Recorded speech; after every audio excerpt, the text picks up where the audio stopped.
బీహార్లో యాక్చువల్గా చెప్పాలంటే నితీష్ కూటమి పోటీ పడుతుంది, కానీ ఒరిజినల్గా చూస్తే బీజేపీ కూటమి పోటీ పడబోతుంది.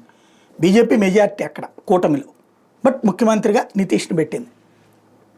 అదే సందర్భంలో ఇప్పుడు అక్కడ తేజస్వి యాదవ్ ముఖ్యమంత్రి అభ్యర్థిగా కాంగ్రెస్ పార్టీ అతనికి మద్దతు ఇస్తూ రావాలనుకుంటుంది.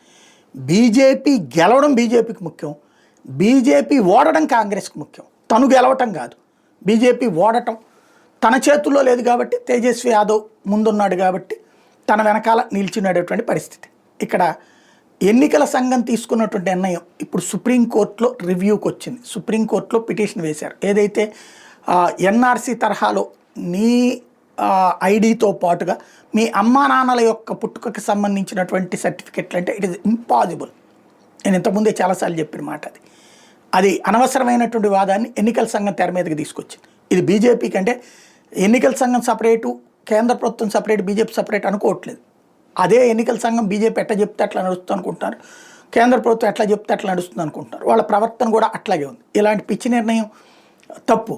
ఇప్పుడు అది రివ్యూకి వస్తున్న వేళ దాంట్లో వచ్చేటటువంటి సుప్రీంకోర్టు నిర్ణయం అలాంటి దాన్ని తప్పుపడితే అది కేంద్ర ప్రభుత్వానికి మైనస్.